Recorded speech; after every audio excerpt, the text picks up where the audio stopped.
बिस्मिल्लाहिर्रहमानिर्रहीम, अस्सलाम वालेकुम रहमतुल्लाह। पाकिस्तान प्रॉपर्टी लीडर से मैं हूं राना उमर दिलदार और आज हमारे साथ हैं जाफ़र भाई और आप देख रहे हैं पीपीएल का यूट्यूब चैनल। आज हमने जाफ़र भाई को एक बड़े हॉट टॉपिक के लिए चुना है क्योंकि ये अल्हम्दुलिल्लाह काफ़ी डिटेल में हमें हर चीज़ से आगाह करते रहते हैं। तो मेरा पहला सवाल जाफ़र भाई से ये है कि जो मौजूदा सूरत हाल इस वक्त बहरिया टाउन की बन चुकी है, उसमें जाफ़र भाई आप रेजिडेंशियल और वर्सेस कमर्शियल इस दोनों को किस तरह से देखते हैं कि ज़्यादा ग्रो रेजिडेंशियल करेगी आइंदा आने वाले सालों में या ज़्यादा ग्रो कमर्शियल प्रोजेक्ट करेंगे? अस्सलाम वालेकुम व्यूअर्स।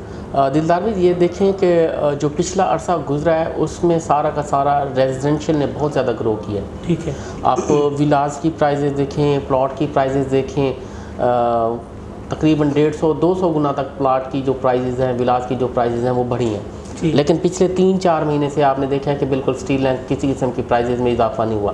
हाँ, कोई मजबूर है, जल्दी बेचना चाहता है तो उसने कम कीमत, जो मौजूदा कीमत चल रही थी उस कम कीमत में भी उसने कुछ चीज़ें अपनी प्रॉपर्टी जो है वो सेल की है। जी। उसमें अपार्टमेंट हैं, उसमें विलाज हैं, उसमें प्लॉट्स हैं।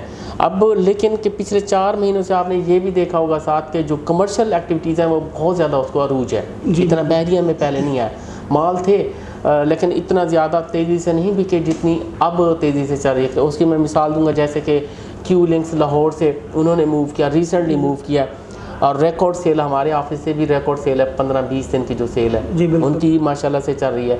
उसी तरह डॉल्ची का एक प्रोजेक्ट है, उसमें जो सेल है रिकॉर्ड सेल है। इसी तरह अपार्टमेंट आप देख लेते हैं, ग्रैंड मॉस्क के साथ अपार्टमेंट दिए हुए हैं, या 10A के कमर्शियल में दिए, या यहाँ थीम पार्क कमर्शियल में अपार्टमेंट के जो प्रोजेक्ट है वो भी बहुत तेज़ी से बिके हैं। तो इस टाइम जो टाइम चल रहा है ना वो कमर्शियल का बहुत ज़्यादा चल रहा है।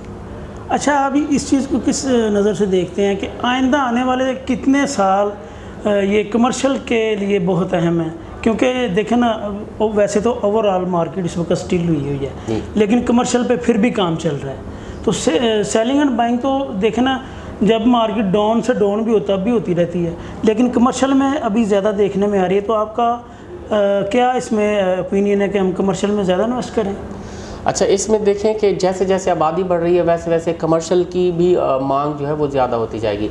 अब ये देखें कि सेकंड बहुत बड़ा जो ब्लॉक आबादी का बनेगा वो स्पोर्ट सिटी की तरफ बनेगा। जैसे आपको पता है वैसे ग्रीन्स की तरफ गवर्नमेंट के भी जो अपार्टमेंट है वो बढ़ रहे हैं, और बाकी प्राइवेट भी तकरीबन कोई 15,000 विलास बन रहे हैं। ठीक है, आप 15,000 विलास बन रहे हैं, आप उनको मल्टीप्लाई 4-5 से भी करें तो तकरीबन कोई 75,000 या 1 लाख के आसपास आबादी वहाँ हो जाएगी। तो इस वजह से कमर्शियल हमें आगे काफ़ी ज़्यादा मांग होगी कमर्शियल की।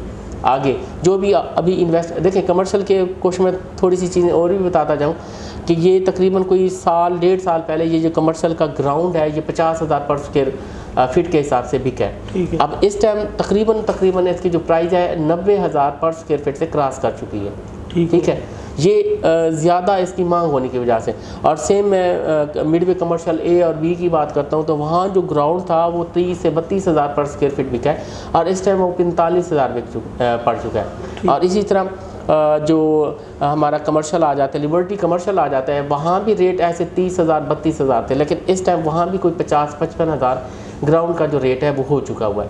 तो जैसे जैसे मांग बढ़ी है वैसे वैसे इसमें इजाफा होता जा रहा है, तो अभी इसमें इन्वेस्ट करना काफ़ी बेटर है। बिल्कुल, बहुत अच्छी बात की आपने। अच्छा, मैं भी ये पर्सनली तौर पे ये चीज़ ऑब्ज़र्व कर रहा था क्योंकि मेरे कुछ क्लाइंट्स हैं जिन्होंने रेजिडेंशियल प्लॉट्स बेच के और कमर्शियल में एडजस्ट कर लिए हैं। तो मेरी नज़र में भी मेरा तजर्बा भी यही है कि आइंदा 10-15 साल या 20 साल जो आने वाले हैं ना, उसमें कमर्शियल काफ़ी ज़्यादा ग्रो करेगा। बिल्कुल। तो उस लिहाज से आप क्या ये समझते हैं कि रेजिडेंशियल रुक जाएगा कि वो भी साथ साथ ग्रो करेगा? अच्छा, इसमें देखें, अब मिसाल के तौर पे अब प्रीसिंक्ट 4 में मैं प्लॉट की बात करता हूँ 500 गज की। अब आपका 2 करोड़ का एक प्लॉट जब 2.25 करोड़ का जा रहा है तो ये मैक्सिमम प्राइस हुई खड़ी है। अब ये ग्रो करेगा तो टाइमली ग्रो करेगा, जैसे जैसे आबादी होगी वैसे वैसे थोड़ा थोड़ा ग्रो करेगा। मिसाल के तौर पे साल में हो सकता है 15 लाख 20 लाख ग्रो करे, लेकिन यही वाला पैसा अगर 2 प्लॉट आपके हैं, अगर कहीं कमर्शियल आप लगाते हैं, कमर्शियल प्लॉट खुद ले लेते हैं, अभी बुकिंग पे, तो जितना अभी स्पीड अप हुआ है कमर्शियल, तो उसमें वो डबल पैसे कर सकते हैं। उसकी मिसाल मैं दूंगा प्रीसिंक्ट 1। प्रीसिंक्ट 1 और 2 का जो कमर्शियल लॉन्च हुआ था 2.5 करोड़ में था, ठीक है। ये राउंड अबाउट कोई 2.25 साल पहले की बात है, 2.5 करोड़ में मिलता था।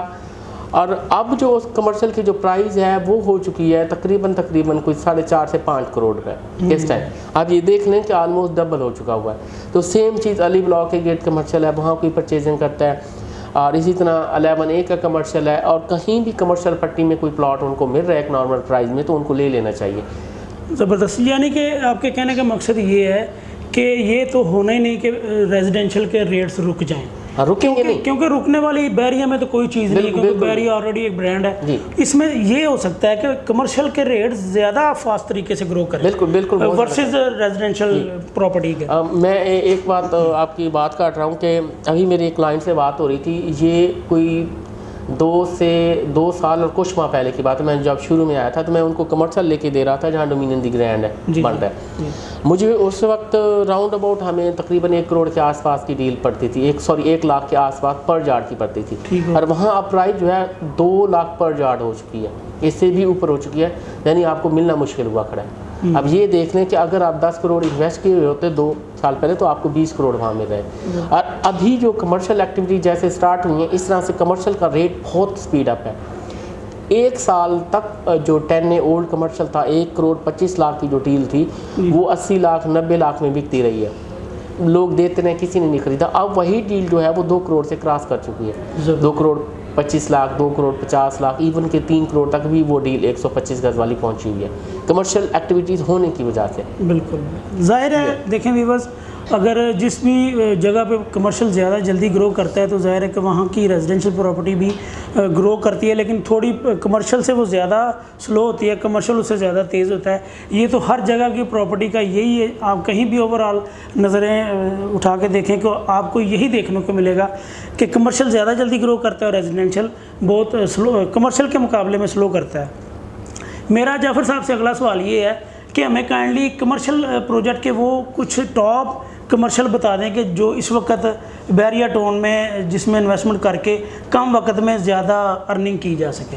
अच्छा, ये देखें, एक तो मैंने कमर्शियल प्लॉट बताया, अगर जिसके पास काफ़ी हैवी इन्वेस्टमेंट है प्लॉट लेके रख सकते हैं। दूसरा, अगर कमर्शियल चल रही हैं जो चीज़ें, अभी हमारे पास क्यू लिंक्स जैसे आप देख लें बहुत ज़्यादा इसकी हॉट सेल चल रही है, ठीक है तो 266 गज का कमर्शियल, यानी बैक का, ये जो जहाँ पे कमर्शियल है बैक की तरफ से हो रहा है ये, तो यानी 7 मेरे ख्याल में प्लॉट नंबर 7 प्लॉट है, 7 से लेकर 13 से 19 तक शुरू वाले प्लॉट हो जाते हैं। ये 266 गज के प्लॉट हैं, इसमें बहुत हार्ड सेल चल रही है। मैं ख़ास कर कहूँगा ग्राउंड आप लेते हो, क्योंकि उसके साथ रोड गुजर रही है, तो ग्राउंड की जो चीज़ें होती हैं काफ़ी वैल्यू रखती हैं। अभी जो आपको ग्राउंड मिल रहा है वो आप लेके रखते हैं तो कल को इसकी बहुत ज़्यादा प्राइस में इजाफा हो जाएगा। और अगर फुली पेमेंट करते हैं तो इस पर आपको पता है कि रेंट भी मिल रहा है। मैंने ग्राउंड पे लगाया कि 3.5 करोड़ की एक प्रॉपर्टी ले रहे हैं, तो आपको पर मंथ अभी से 1,75,000 अभी से आपको जो है उसकी रेंट आना शुरू हो जाएगा। जैस्मिन मॉल की बात कर रहा हूँ, ठीक है, क्यू लिंक्स का जो प्रोजेक्ट है। फिर इसी तरह डॉल्चे का देख लें, डॉल्चे का जो फ्लोर प्लान है वो बहुत ही खूबसूरत है। आप जैसे उसमें एंटर होते हैं, चाहे आप फर्स्ट फ्लोर पे हो, सेकंड फ्लोर से जैसे आप एलिवेटर्स के जरिए ऊपर जाते हैं, तो हर तरफ 20-20 फीट के उसके जो है कॉरिडोर्स दिए हुए हैं, ठीक है, और कहीं 15 फीट के दिए हैं। जिस तरफ से भी मूव करते हैं आपको कोई बैग की शॉप उसमें भी नज़र नहीं आती, वो भी एक जदीद किस्म का ये बन रहा है, तो और उसकी लोकेशन भी बहुत हॉट है। ये मैं मॉल्स की बात कर रहा हूँ, ठीक है। और इसी तरह बाकी भी बहुत सारे उनके आगे पीछे बन रहे हैं मॉल्स, उनकी प्राइजेस कुछ ऊपर नीचे, ये प्री बुकिंग में चल रहे हैं तो रेट्स आपको सही मिल रहे हैं। और इसके साथ मैं बात करूँगा रेजिडेंशियल, बात करूँगा गोल्ड क्लॉक टावर। अभी भी मैं जब विजिट करवाना जाता हूँ तो गोल्ड क्लॉक टावर की लोकेशन बहुत हॉट चल रही है। अच्छा। और DX लग्जरियस अपार्टमेंट जो कि इसको फेस कर रहे हैं, जामिया मस्जिद को कर रहे हैं, वो चल रही है। और उसके साथ अभी जुराको ने दिया हुआ है वहाँ 2 प्लॉट्स पे अपना एक प्रोजेक्ट दिया है, और वो भी बहुत टॉप क्लास। और जैसे ही ग्रैंड मॉस्क की तरफ हम एंटर होते हैं तो वहाँ एक कॉर्नर पे डेस्कोन भी अपना एक प्रोजेक्ट जो है वो बना रहा है, उसकी पाइलिंग हो रही है। अभी तक उन्होंने प्रोजेक्ट जो है प्री लॉन्च नहीं किया, साइन बोर्ड लगे हुए हैं और उनकी ये हो रही है। वो बहुत टॉप के प्रोजेक्ट हैं जो चल रहे हैं इस टाइम, और इसी तरह बाकी भी जो चल रहे हैं काफ़ी हॉट ट्रेंड है। माशाल्लाह जी, बहुत अच्छे तरीके से जाफ़र भाई ने हमको ये डिटेल में इसका सारा बायोडाटा दिया है कि ये कमर्शियल के जो चंद प्रोजेक्ट जिनका इन्होंने नाम लिया है। तो व्यूअर्स मैं आपसे यही कहूँगा कि जो प्रोजेक्ट इन्होंने बता दिए हैं आप वीडियो को अच्छी तरह से देखें और उस प्रोजेक्ट में लाजमी इन्वेस्टमेंट करें। इंशाल्लाह ताला आपके लिए फ़ायदा होगा। हमें और जाफ़र भाई को इजाज़त दीजिए। अपना और अपने अहले खाना का बहुत सारा ख्याल रखिएगा, दुआ में याद रखिएगा और हमारे चैनल को सब्सक्राइब करना ना भूलिएगा। अस्सलाम वालेकुम।